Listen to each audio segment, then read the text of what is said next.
نبقى معاكم يا فلسطين، افتكروا 73.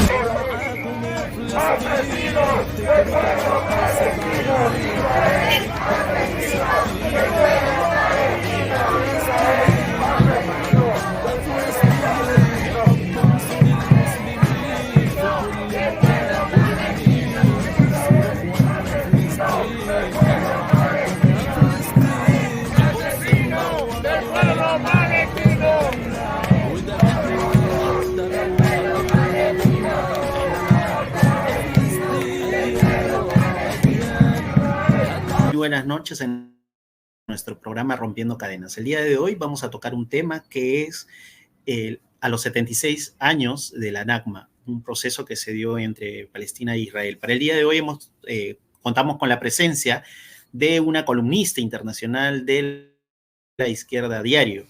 Para ello presentamos a Claudia. ¿Qué tal? Claudia Sinati nos acompaña desde Argentina para tocar este tema. Claudia, ¿cómo estás? Muy buenas noches. Saludos desde Perú. ¿Qué tal? Buenas noches.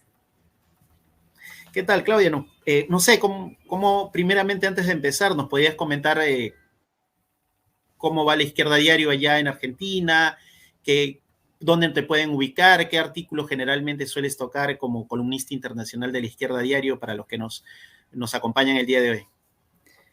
Bueno, primero supongo que quienes nos acompañan saben que en Argentina tenemos un gobierno de extrema derecha, de Javier Milei, así que desde la Izquierda Diario, que es el diario del Partido de los Trabajadores Socialistas, nosotros tenemos una intervención muy activa en los procesos tanto de la lucha de clases como en toda la lucha parlamentaria que están dando los compañeros que forman parte del bloque parlamentario del Frente de Izquierda Unidad, que en este momento tenemos 5 congresistas en el Congreso Nacional impulsando desde las bancas la movilización extraparlamentaria para derrotar el brutal plan de ajuste que está llevando adelante el gobierno nacional para cumplir con el FMI y sacar una nueva tajada de explotación a los trabajadores, ¿no? Estamos en esa pelea, hubo un paro general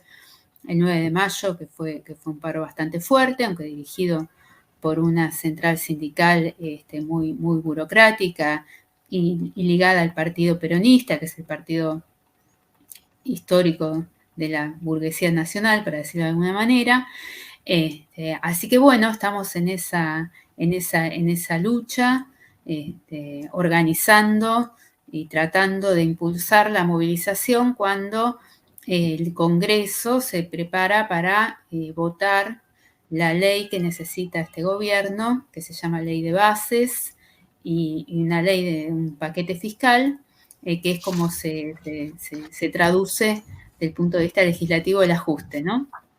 Va a implicar es un ataque terrible al conjunto de los trabajadores, a los jubilados, bueno, a todos los sectores que viven de su trabajo a favor de los grandes empresarios y del FMI. Así que, bueno, la Izquierda Diario está expresando toda esta situación política, las luchas, las movilizaciones. Y en mi caso, bueno, me pueden leer tanto en la Izquierda Diario como en el semanario Ideas de Izquierda, donde suelo escribir de problemas políticos como el Medio Oriente, la guerra de Ucrania, bueno, distintos temas para dar el punto de vista de nuestra corriente y también nuestras posiciones programáticas. Así que los invito a quien le interese a seguir tanto la situación en Argentina, que se está poniendo interesante, como así también nuestras posiciones sobre grandes problemas como estos, ¿no? Por ejemplo, donde también se puede leer cómo va evolucionando el enorme movimiento estudiantil que ha surgido en muchos países del mundo en solidaridad con el pueblo palestino. Sí, para comentar un poco, ¿qué significa esto de la Nakba? ¿Por qué hoy se cumple, bueno, el 15 de mayo se cumple una fecha de esto? ¿Qué significa para el pueblo palestino? ¿Cuáles fueron las consecuencias de la Nakba para los diferentes pobladores palestinos?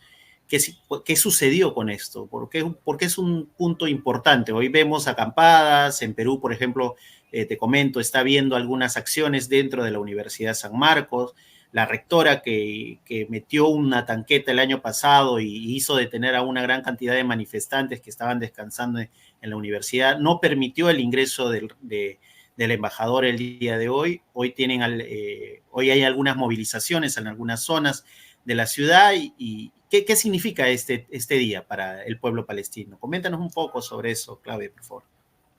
Bueno, el término Nakba quiere decir catástrofe, se refiere al momento de la expulsión de gran parte de la población palestina del territorio de la Palestina histórica, en el proceso de fundación del Estado de Israel en 1948, ¿no? En realidad, este fue un proceso más largo, ¿no? Comenzó con la partición del territorio en 1947, noviembre de 1947, cuando Naciones Unidas aprueba la partición del territorio histórico y le da más del 50% al futuro Estado de Israel, y se prolonga hasta 1949 aproximadamente.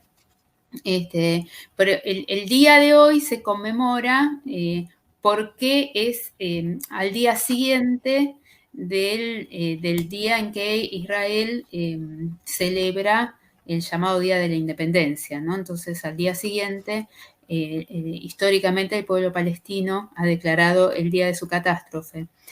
En términos históricos, significó la limpieza étnica por parte de fuerzas irregulares sionistas que estaban colonizando el territorio, y eso dejó un saldo brutal para el pueblo palestino, ¿no? Se destruyeron más de 500 aldeas y ciudades, murieron alrededor de 10.000 palestinos, muchos de ellos ancianos, niños, mujeres, que eran víctimas de ataques terroristas con explosivos, de fusilamientos, linchamientos, y alrededor de unos 800.000 fueron expulsados literalmente de sus hogares y obligados a huir, transformándose en refugiados permanentes, ¿no? Esa condición se prolongó durante generaciones, por eso no es algo que culminó en un sentido, sino que siguió. Porque esos palestinos que fueron, ese casi 1 millón de palestinos que fue desplazado, nunca pudo retornar a lo que eran sus hogares, sus ciudades, porque no existen más. Y una gran parte de todo ese sector siguió viviendo como refugiados en campamentos de Gaza o refugiados en Jordania, en países cercanos. Y entonces, así de esa manera, milicias terroristas eran sionistas que se llamaban Irgun, la más importante era Irgun, se hicieron con el control de aproximadamente el 78% del territorio de la Palestina histórica, ¿no? Y entre muchos de esos protagonistas de estas acciones aberrantes están los grandes funcionarios y fundadores del Estado de Israel, como Ben Gurión, que fue el primer ministro cuando se fundó el Estado de Israel, ¿no? Entonces, podríamos decir que en términos históricos marca el inicio o la consolidación de la colonización, de un tipo de colonización que, como explican varios historiadores, entre ellos Ilan Pappé, ¿no? Que escribió un libro muy documentado sobre la Nakba, que se llama La limpieza étnica de Palestina, es un tipo de colonización de lo que se llama colonización de población, es decir, no es que llega o una potencia externa coloniza a una población y la esclaviza, aunque verdaderamente los palestinos que quedaron fueron históricamente mano de obra barata en el Estado de Israel, sino que directamente se busca reemplazar a la población existente. Entonces, eso es un tipo específico, digamos, de colonización que no se llevó en un solo día, ¿no? Como yo les decía, fue un plan sistemático, ese plan está documentado, hay documentos históricos, ¿no? Por ejemplo, Ilan Pappé publica varios de esos documentos donde se ve cómo es un plan sistemático que se empieza inclusive a planificar antes de la llegada al territorio y que contaba con etapas, ¿no? En las primeras etapas les habían puesto letras, ¿no? Era A, B, C y D. Bueno, las primeras etapas, previo se había hecho un estudio, ¿no? Muy pormenorizado y preciso de la composición de las poblaciones palestinas, de la cantidad de hombres que habían en edad de combate, de los activistas que habían participado en la huelga general de 1936, que fue una huelga muy importante en el territorio palestino.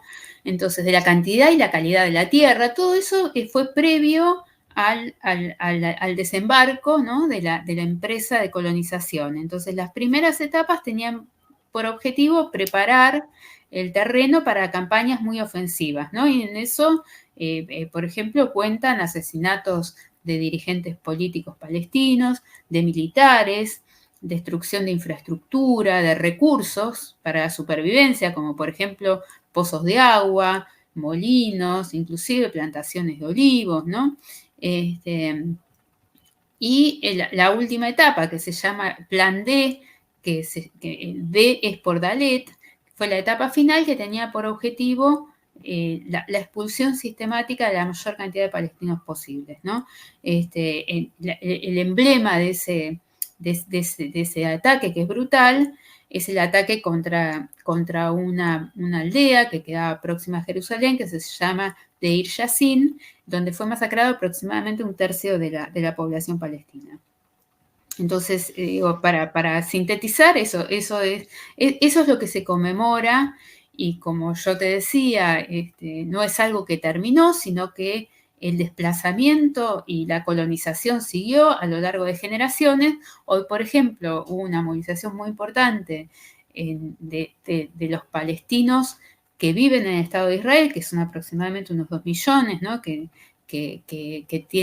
viven en condiciones difíciles porque son considerados casi el enemigo interno, no gozan de todos los derechos de ciudadanía y tampoco gozan de nacionalidad porque el Estado es un Estado exclusivamente judío. Bueno, esa gente hoy hizo una movilización muy importante de varios miles, ¿no? Se hace todos los años, donde se elige algún punto geográfico que históricamente, previo a la destrucción, fue alguna aldea o ciudad palestina, y se moviliza hacia ahí, y quizás si alguien tiene la oportunidad de verlo, van a ver que muchos llevan llaves, ¿no? Llaves simbólicas que representan las llaves de los hogares perdidos y la expectativa de algún día poder retornar, ¿no? Entonces, ese es en términos generales lo que se llama Nakba.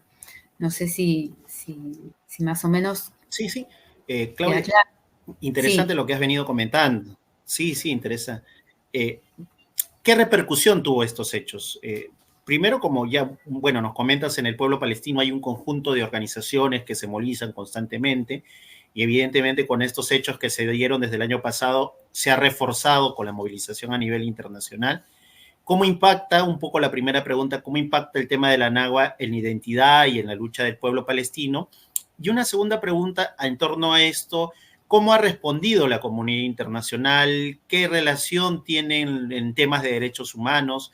¿Qué se ha hablado sobre la cuestión palestina y el tema de Nakba, ¿no? En general, porque muy pocas veces en nuestros países se conoce este tema, ¿no? O es muy poco tomado en cuenta dentro de la agenda diaria, política, incluso de noticias, ¿no? Se desconoce este hecho que nos relatas, ¿no? 2 millones de palestinos hoy en Israel que no tienen las condiciones ni derechos como ciudadanos, una limpieza étnica que está estructurado a partir de un estudio claro del territorio, que incluso toma en cuenta movilizaciones o huelgas como la de 1936, el conjunto del territorio casi dominado hoy en día por Israel. O sea, hay un plan establecido. ¿Y qué impacto y repercusiones tiene en su conjunto este hecho de la Nakba en la población, tanto local y en el plano internacional?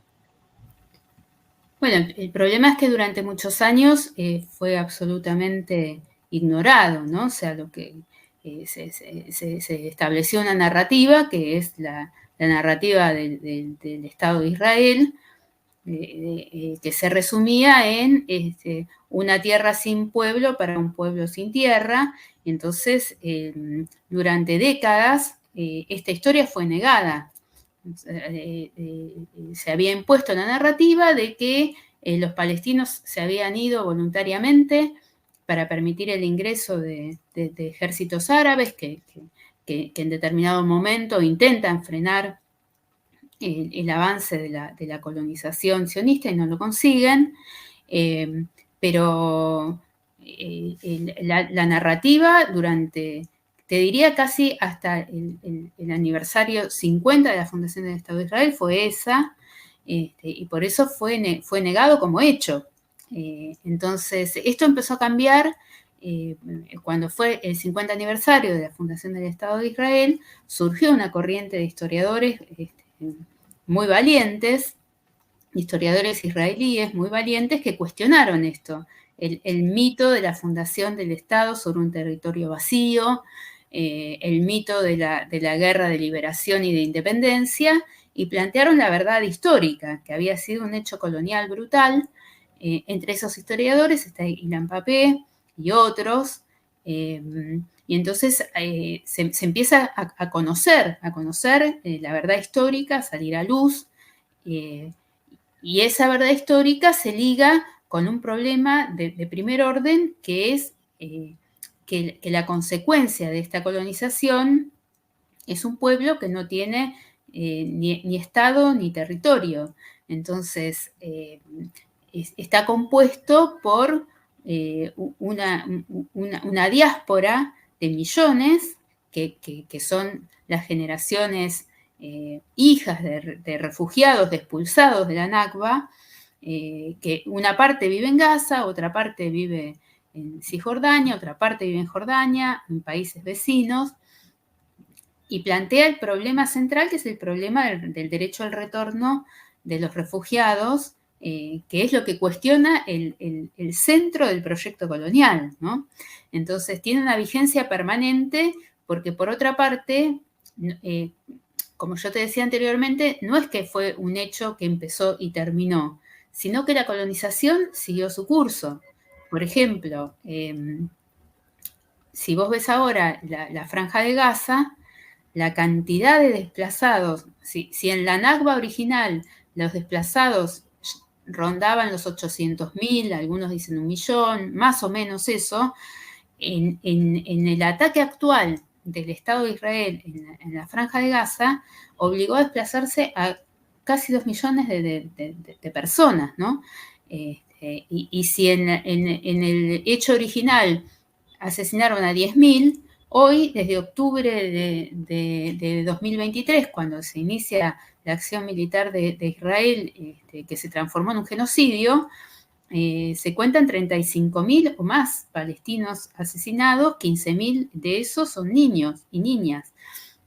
Entonces, no es que se terminó en 1949, sino que todo ese proceso de colonización siguió en avances, ya sea producto de acciones de guerras, como por ejemplo el triunfo de Israel en la Guerra de los 6 días, hizo que ocupara mayor porción de territorios palestinos, o la política permanente de la expansión de asentamientos de colonos en los territorios que supuestamente son palestinos. Entonces, ese proceso sigue todo el tiempo.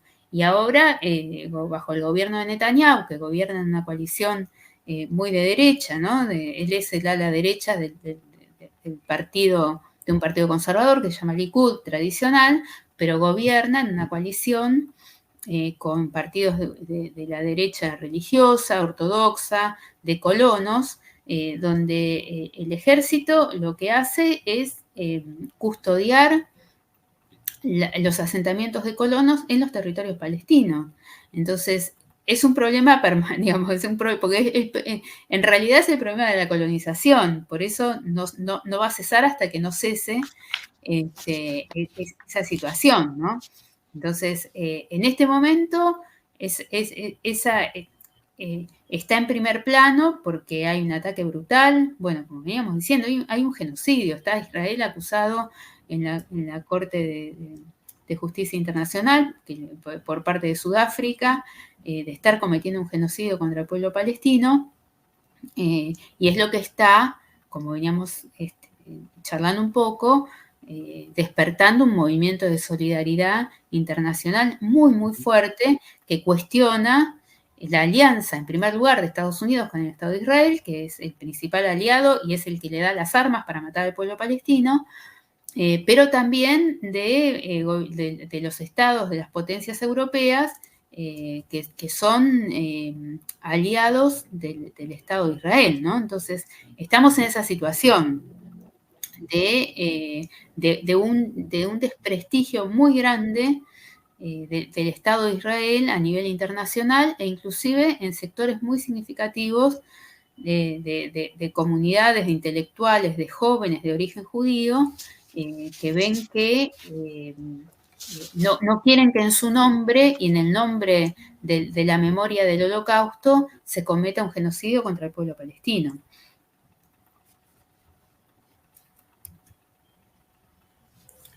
Una consulta, Claudia. En el tema ya más de reivindicaciones, demandas, ¿qué es lo que pide el conjunto del pueblo palestino? Es evidente lo que está sucediendo en la Corte Penal Internacional, que comentaba sobre el tema del genocidio. Hay un movimiento, hay una movilización internacional con acampadas en este instante en universidades. Acá en Perú se está tratando de replicar esto. La semana pasada hubo en Católica. Pero ¿qué es lo que pide el pueblo palestino? ¿Cuál es, en cierta medida, su propuesta en mesa? Porque generalmente hay una perspectiva de lo que sucedió en el Acuerdo de Oslo, o muy pocas veces se conoce que ha habido algo, cuáles son las propuestas del pueblo palestino para salir de este hecho de colonización que viene teniendo Israel, ¿no? Bueno, hay una demanda histórica de derecho a la autodeterminación nacional, es decir, a tener un Estado. Es la demanda histórica, es el motor histórico de la lucha del movimiento de liberación nacional palestino, ¿no? Que pasó por distintos momentos, con distintas direcciones. Tuvo una dirección tradicional, nacionalista, burguesa, encabezada por Yasser Arafat, ¿no? Que era la Organización para la Liberación de Palestina, que fue la que firmó los acuerdos de Oslo. En ese momento se instauró la idea de que podía haber dos estados, ¿no? Pero era una idea, era como el horizonte de un proceso largo que supuestamente iba a culminar con la fundación de un Estado palestino. Y eso nunca sucedió. O sea, durante todo el proceso de Oslo, lo que se estableció fue lo que se llama un régimen de apartheid, es decir, siguió existiendo y extendiéndose el Estado de Israel, pero no surgió ningún Estado palestino porque por otra parte, si uno ve el mapa, se va a dar cuenta que es inviable, no tiene una continuidad territorial, está rodeado por puestos de control que impiden la circulación de los palestinos para salir de un lugar a otro.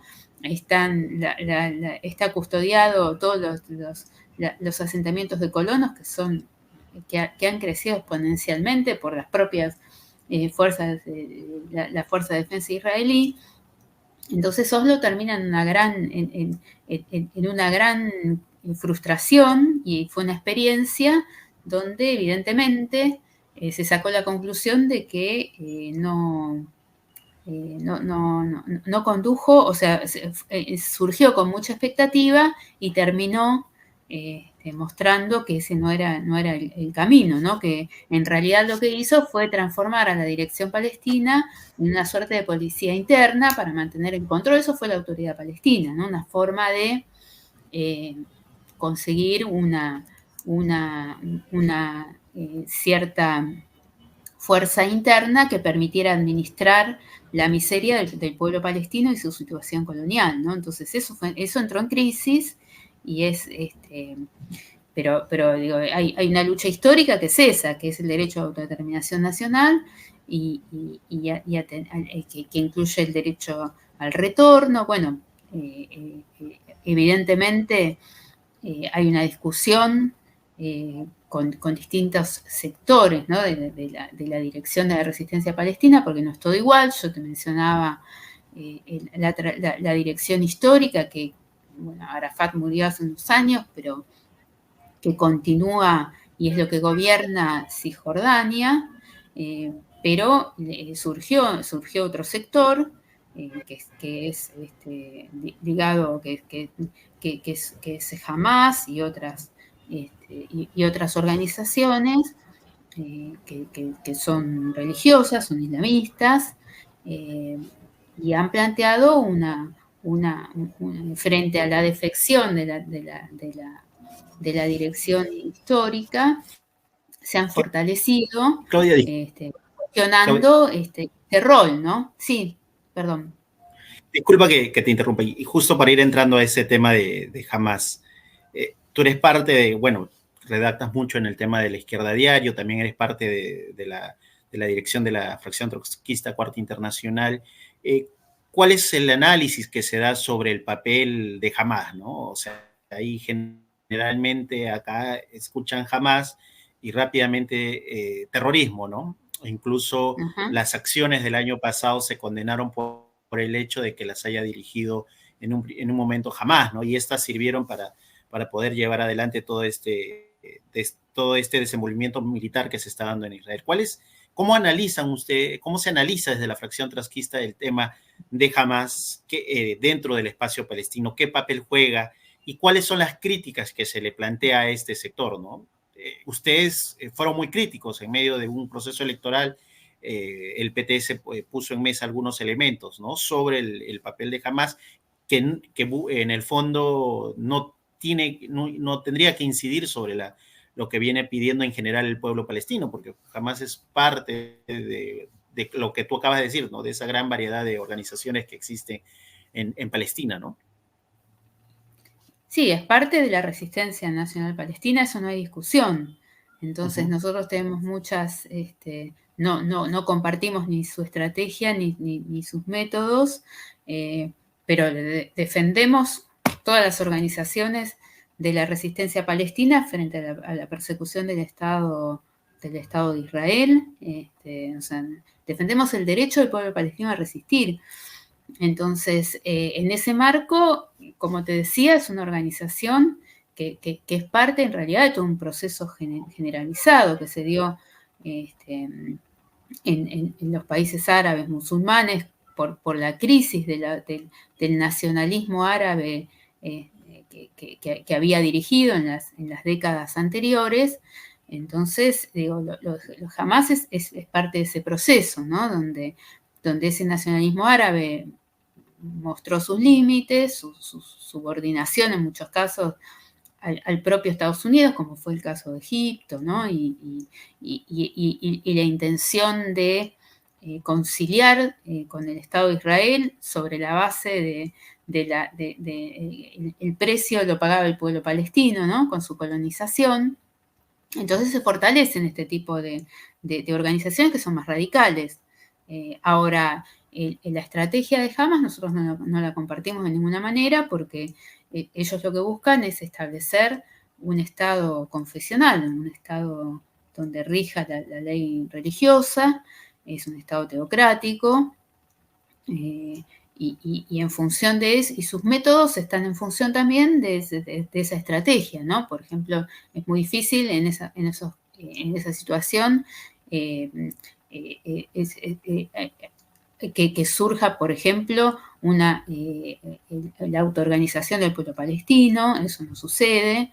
Es una dirección que disciplina también internamente, entonces, y que su programa es de conciliación de clases, y eso se expresa también en las relaciones que mantiene con regímenes vecinos, ¿no? Que son monarquías y burguesías árabes completamente reaccionarias, que muchas veces condicionan los objetivos y la propia lucha del pueblo palestino, la usan en función de sus intereses y sus intereses regionales, ¿no? Entonces, nosotros peleamos por como te decía, la salida de 2 estados demostró que era la forma de consolidar la situación colonial del pueblo palestino. Por lo tanto, nosotros,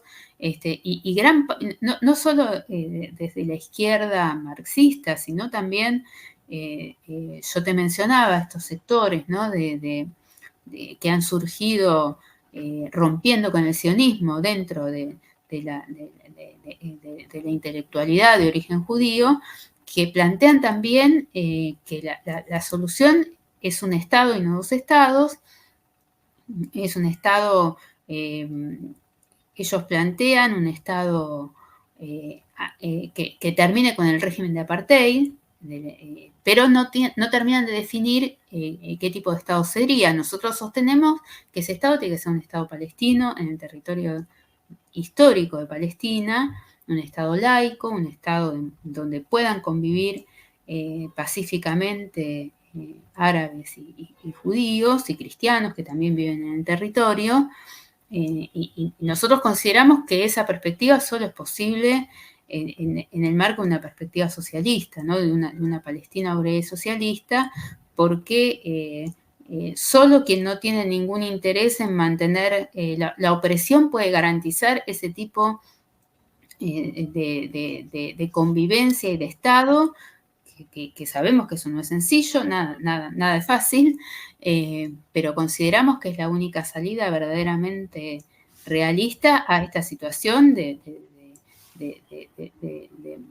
matanza y masacre en la que se encuentra el pueblo palestino, ¿no? O sea, ahora el gobierno norteamericano de Joe Biden, ¿no? que es el principal, como les decía, es el principal aliado del Estado de Israel, tiene un problema grave Biden porque le ha surgido un movimiento estudiantil en Columbia, en las universidades de élite, que cuestionan el rol de Estados Unidos en sostener el genocidio contra el pueblo palestino, ¿no? Y es parte de la base electoral del Partido Demócrata, que entre otras cosas se va a jugar la continuidad o no en la Casa Blanca en noviembre de este año, ¿no? Entonces, demagógicamente, para mostrar que le importa, para no perder tanto en el terreno electoral y tratar de recuperar esa relación que tiene también con la comunidad árabe y palestina de Estados Unidos, que es muy grande, lanzó la demagogia de volver a los 2 estados y tratar de ponerle límites a Netanyahu, pero eso sabemos que no es ningún plan realista que mejore la situación del pueblo palestino, porque la política es tratar de restablecer algún orden regional, que las burguesías de los países árabes que circundan a Israel se reconcilien con el Estado de Israel, y el precio lo sigue pagando el pueblo palestino. Por eso es muy importante esta discusión de cuál sería la salida, y que para nosotros la salida de 2 estados no va, y por eso planteamos un Estado único, pero qué tipo de Estado también, ¿no? Porque, por ejemplo, nosotros no estamos a favor de que sea un Estado confesional que excluya, por ejemplo, así como Israel excluye a los palestinos, que excluya a las personas judías que viven en ese Estado. Nosotros no estamos a favor de esa estrategia, que en parte es la estrategia de Hamas, ¿no? Es lo que nos distingue claramente con respecto a la perspectiva estratégica que nosotros tenemos para la región. Claudia, ya para ir cerrando, tal vez algunas reflexiones finales, pero no, antes de darte el pase, me quedó muy, muy grabada con esta frase que dices, ¿no? Que la única forma de que haya paz en ese lugar es que no se establezca un Estado o un sector que busque oprimir a otro, ¿no? De alguna u otra forma. Y al mismo tiempo hay un escenario de gran movilización de parte en universidades, del sector estudiantil, que ha empezado a darse en distintas partes del mundo, principalmente en Estados Unidos, ¿no? En las principales universidades, Harvard, Columbia, en Nueva York se ha visto una gran cantidad de movilizaciones, no solamente de palestinos, sino también de sectores de la población judía, ¿no? Entonces, en ese marco, tal vez algunas reflexiones finales en estos 76 años, luego de 76 años de la Nakba, ¿qué nos podrías comentar para ir cerrando un poco el programa? Bueno, es un proceso, la verdad, es de lo más progresivo que ha surgido en los últimos años, ¿no? Este movimiento estudiantil, sobre todo estudiantil, ¿no? Que se expresa en los campus, que se expresa en las universidades, pero no solo, ¿no? O sea, si vos ves desde fines de octubre, noviembre del año pasado, en ciudades, no sé, en países como Gran Bretaña, como Francia, Alemania, se vienen desarrollando movilizaciones verdaderamente muy masivas que enfrentan además una represión interna muy, muy fuerte, porque hay una decisión de los estados de mantener su alianza a rajatabla con el Estado de Israel, y entonces reprimen de manera brutal a estos movimientos, ¿no? O sea, nosotros estamos viendo, por ejemplo, en Francia, trabajadores, estudiantes que son detenidos, que son acusados de ser antisemitas. En Estados Unidos lo mismo, ¿no? Hemos visto una represión, rectores llamando a la policía para desalojar los campus. Entonces es una experiencia que está haciendo un sector de la juventud que es muy interesante. ¿Por qué? Porque tiene elementos de contacto con el último gran ascenso similar, que fue el del 68, de ese movimiento que había surgido contra la guerra de Vietnam, y esos elementos son embrionariamente elementos antiimperialistas, porque cuestionan una situación colonial como es la que impone el Estado de Israel sobre el pueblo palestino, y cuestionan a los gobiernos imperialistas que sostienen eso, y en última instancia el rol de Estados Unidos como policía mundial a favor de fuerzas muy reaccionarias, ¿no? Como se ve en el cuestionamiento de las universidades que invierten en empresas que están ligadas al genocidio del pueblo palestino, ¿no? Hay elementos que son, creo yo, muy, muy importantes y que empiezan a mostrar más bien las características generales en las que estamos entrando, ¿no? Donde hay, no solo hubo crisis económicas fuertes del capitalismo, sino una tendencia a la rivalidad de grandes potencias, una vuelta de la guerra al corazón de Europa, como es la guerra de Ucrania, donde por un lado está Rusia y por otro lado actúa la OTAN atrás de la propia Ucrania, ¿no? Una guerra medio por procuración, una tendencia al militarismo. Bueno, y todas estas condiciones están creando este tipo de movimientos, ¿no? Que están en sus primeros pasos, pero creo yo que empiezan a plantear que vamos a vivir momentos mucho más interesantes que los de los últimos años, ¿no? Bueno, Claudia, te agradezco de verdad por la participación, la entrevista del día de hoy. Tal vez tu saludo final para despedirnos a todos los que nos han acompañado el día de hoy, que es un tema que da para largo y como tú dices, recién inicia en un escenario que generalmente lo describes en tus artículos, tomando a Lenin, ¿no? De crisis, guerras y revoluciones que se han aperturado y que aún no se cierran, ¿no? Este es un escenario de ese tipo y evidentemente estaremos leyendo muchos de los artículos que vas desarrollando conjuntamente con otros compañeros. Bueno. Tal vez tus saludos finales, Claudia. Bueno, no, quería mandarles un fuerte abrazo y esperemos que podamos derrotar acá en Argentina al gobierno de Milei, que sería un gran aporte a toda América Latina, poder frenar este tipo de ataques a los trabajadores. Y bueno, nos estaremos viendo en otra oportunidad. Listo, Claudia. Bueno, Un gusto, de adiós. verdad, y agradecemos a todos los que nos han estado acompañando. Adiós.